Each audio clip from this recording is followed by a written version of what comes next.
Hi,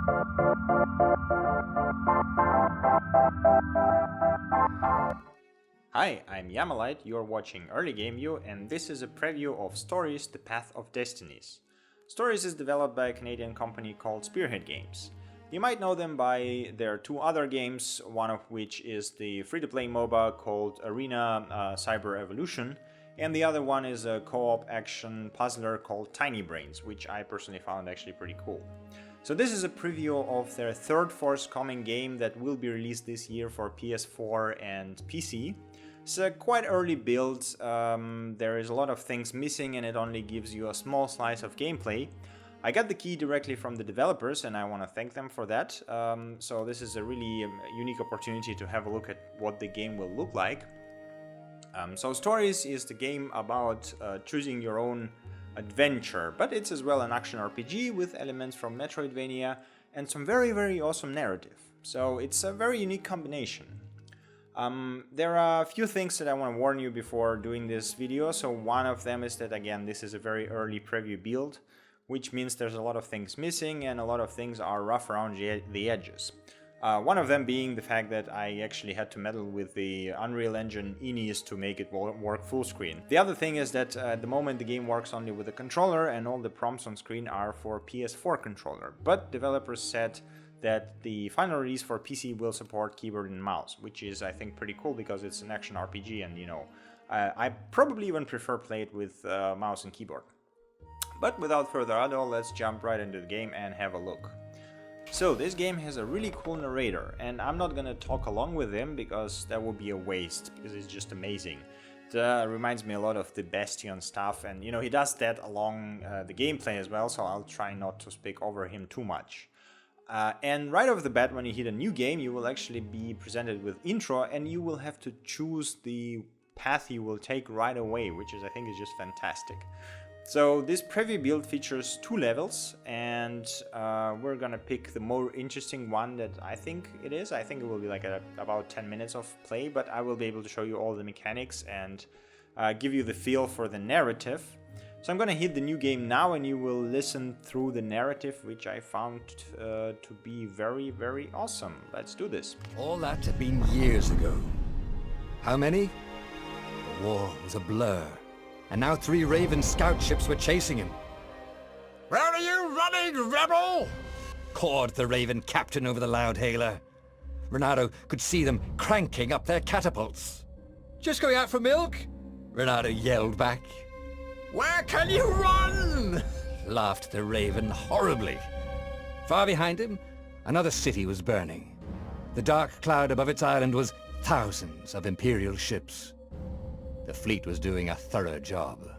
"Take us to the rebel base, and we'll spare your life!" it cawed. The entire jury-rigged rebel fleet was only a few islands to the east.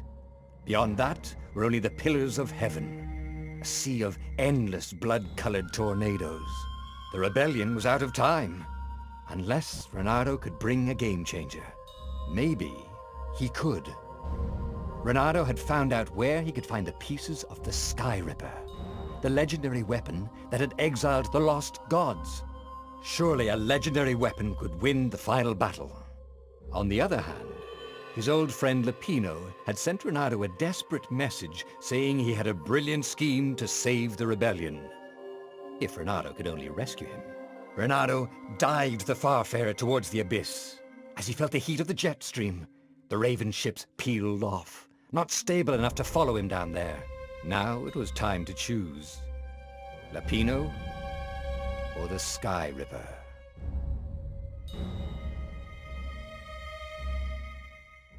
Alright, there we go. That was the intro and we get a choice. Do we help our friend or do we grab the piece of Sky Reaper? And I did both of those and, you know, both of them are interesting in their own way, but I found this specific story to be way more amusing. So we're gonna go with saving the friend. Ah, Lapino. Apparently the Mad Rabbit had sold a Pegasus that he did not exactly own. Lapino always wiggled out of trouble given time. But he was out of time. The Ravens had figured out that Lapino was a rebel spy. If the fleet reached him first, they'd string him up for that. Never mind the winged horse. can I also note the art style of this game? I think it's just awesome. I mean, the way that they depict this rabid rabbit. Mappino had apparently managed to confuse the judge by arguing that he hadn't actually stolen a winged horse. He'd only sold it. But wait, where was the prison? The village was empty. Had everybody fled the ravens? Okay, there we go, the game. So you control it in pretty much the same way that you would control any other action RPG on consoles. The left stick is for running, then you can do dashes and you can slash stuff with sword. And now I'm gonna slash those barrels and then I'm gonna stop talking because the narrator will bump into to describe like almost all of my actions. Smashing things was fun. He's pretty snarky, and he reminds me a lot of the narrator from the Bastion. But you know, the Bastion was a bit more of a serious note, and there was the whole calamity thing and so on. And here it's a bit more cheeky and, you know, sort of sarcastic, I would say even. You know, ore is pretty heavy to carry. You know what's not? A new sword. And you get all those awesome comments about gathering the crafting materials that allow you to basically craft a new sword. So I at the moment have 2 of them. You can see in the top left corner that I have the normal one, which is the basic one, and then I have this fire sword. Good to practice your moves, thought Renato. Keeps you limber. And he will keep commenting on you doing silly stuff like, you know, waving your sword around. You can also set your fire sword on fire by using the R2 button, which will consume the energy that you have there, but on the other hand it will do the fire strikes. And as well, using the different swords will produce different effects for your dashes, so like this dash will look white, and if you pick a fire sword you will actually leave the... Hey, I'm a firefox, thought Renato. Yep, jokes about Firefox. Okay, we got a workbench here where we can actually upgrade our equipment. So in this case, I think I only have enough for this sword. So current level 1 look better. Next level allows to heal oneself. So let's do that. Why The not? old sword was always a little better when he sharpened it. It looks like basically that you get this stuff maximized due to this as being a preview, but later on you will have to actually do it gather it from the very beginning. There are some gems that you can integrate into your glove that will give you different things like, you know, attack speed, critical chance, shield breaker, treasure hunter, and all of that stuff. During my playthrough I found only one of them, and it does changes the gameplay a bit, but I wouldn't say that it had a massive impact on my gameplay. Okay, let's continue exploring and try to find other things. And here's an altar. This is actually where you upgrade your skills. As you can see, I'm already level 7, or rather I had 7 skill points. I don't know, maybe they give you a couple at the first level. But again, this is due to this being a preview. I already have some of them distributed, and I get my stuff like, you know, dashing through enemies, hooks, reflex attacks, more health, more stamina, and stuff like this. So aside from the basic attack, you also have this hook, which you can use to grab enemies or to traverse the terrain, which is actually pretty cool as far as I'm concerned. Okay, let's continue and get into some fighting. So those are the basic enemies. And of course you can dodge them and then punch them in the face, but they will punch you in the face as well. Let's slash them. There you go. You can do parry, which will slow down time and allow you to knock the enemy down and kill him in one shot if you are good enough. You know, the very beginning of the game, so like this simple combat. People were frightened these days. Just 2 weeks past, Renato had sneaked through an empty town and listened to the ravens call about the Emperor's new taste in ritual sacrifice. As I was saying, the combat in the beginning is very, very simple. But as you progress and find more enemy types that get combined together, pretty much the same way that it was in, say, Bastion or Transistor, it actually gets more and more tricky because you have to balance your abilities. The village was silent, empty. No cows lowed, no chickens clucked. It was eerie. The villagers had fled from the fleet, taking everything they could. He must have heard what the Ravens did to civilians. Renato hoped he'd found safety. Yeah, as I was saying, it gets more and more hectic because you have to balance your skills against the variety of opponents. I also have to note that I think the maps are partially randomly generated. Said Renato. No? Let's kill those enemies. This is a huge chest. I never seen that before. How we do it? Said Renato to himself. So as I was saying, the maps seem to be partially randomly If he ever had a castle, he was going to hide his stuff better. And we actually found a gem, so we can try to integrate it in our glow and get some resist. I think it was elemental resistance, right?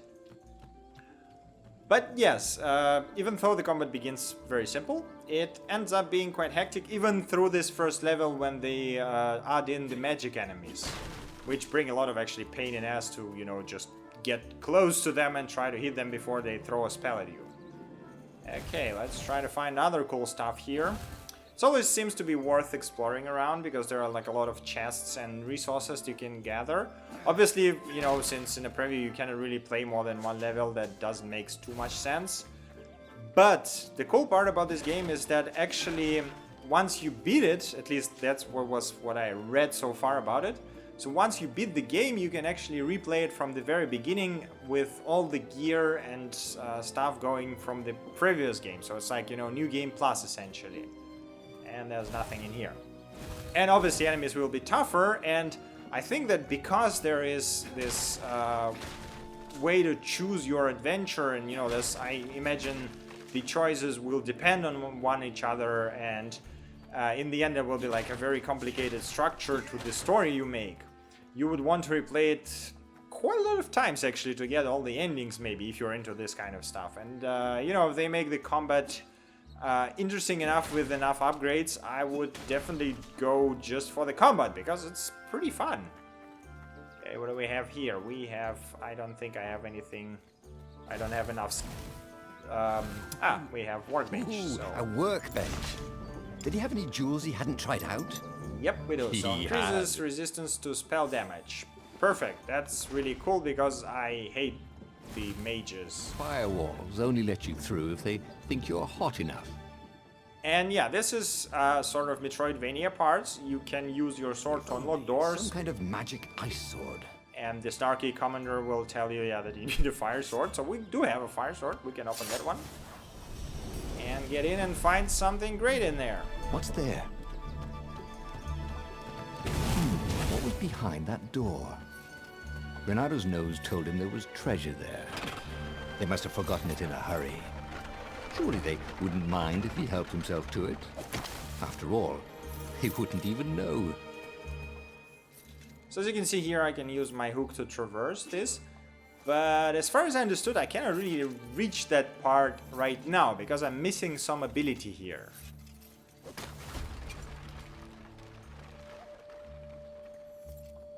And if we try that again, I think Commander will actually tell us that... Huh? A lever? That was new. Most people still use doorknobs. There we go. And can he tell something? No. Last time he was telling me something about if only your future self could help you, or you know, your past self could help you back there. Something along those lines, basically implying that you would have some sort of a power to create like another clone of you or something like this to help you out, which is a pretty interesting idea actually. So there are puzzles, definitely. Okay, let's proceed. I think we're gonna get into a couple more fights. You got such delicious looking eyeballs! Caught the lead, Raven. Thank you, I think. Said Renato. It never hurt to be polite.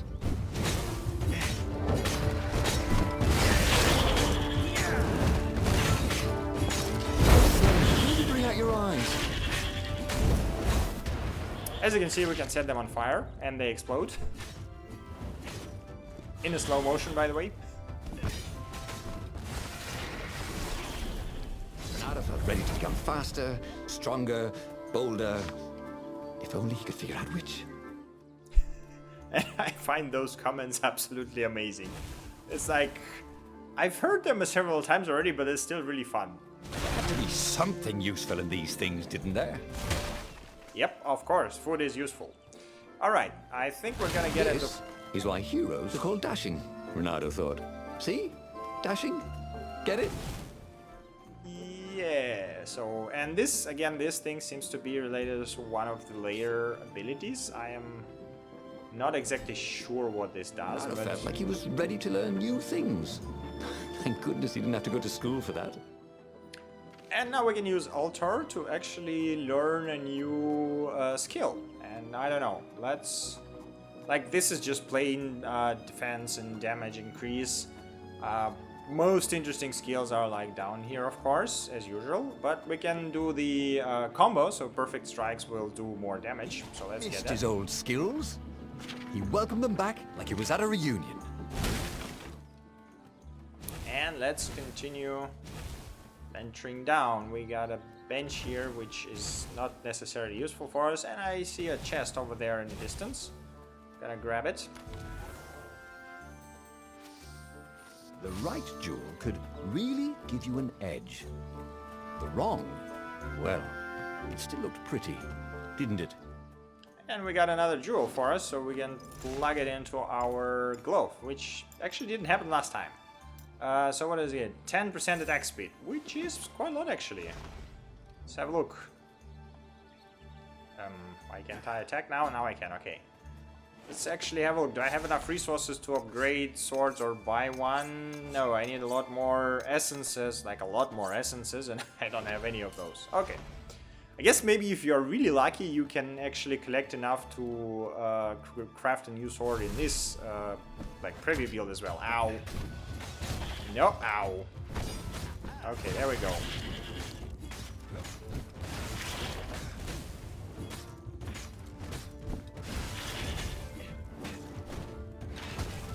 So if you're not careful, you can get killed by those guys as well, although you know they are not exactly super... Ooh, Renato hated warlocks. The way they stayed back and lobbed... Yep, there we go. That's a warlock, and he's gonna try to cast spells on me, and he will evade my attacks and dodge. And where the hell did he go? Did I kill him? I think I did. So that's... there we go.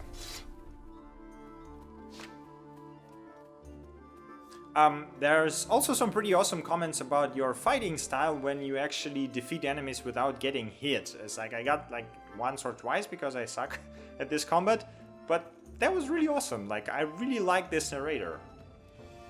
Renato felt a chill run down his back. Wasn't he afraid? Yep. Okay, so we don't need the altar because I don't have experience anyway. Got some more monsters. Let's kill these guys. Ow. I am being terrible. Oh, that was perfect combo actually. It looks... I mean, the animation is actually pretty cool. I'm really loving it.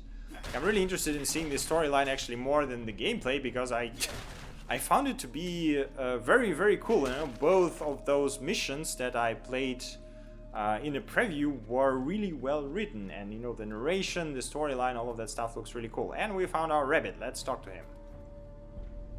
Dirty and bloody, Renato finally reached Lapino. The rabbit was practicing his shuffle. Renato recognized the cards. It was Lapino's favorite deck. Oh, I thought you were in danger. I am. The ravens are coming. Oh, the prison thing.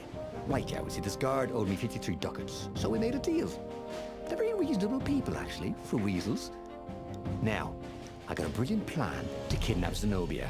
We capture Zenobia, we find out what she knows, and that's the whole war right there.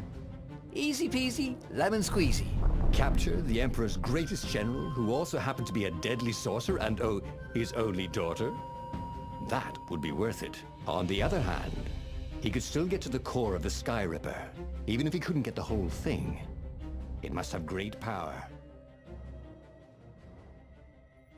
Yeah, so as you can see, the rabbit is mad for a reason, and basically he has very little plan. But let's choose pay a call on Zenobia, just to let you see what the rabbit says. Zenobia wasn't just the Emperor's daughter, of course.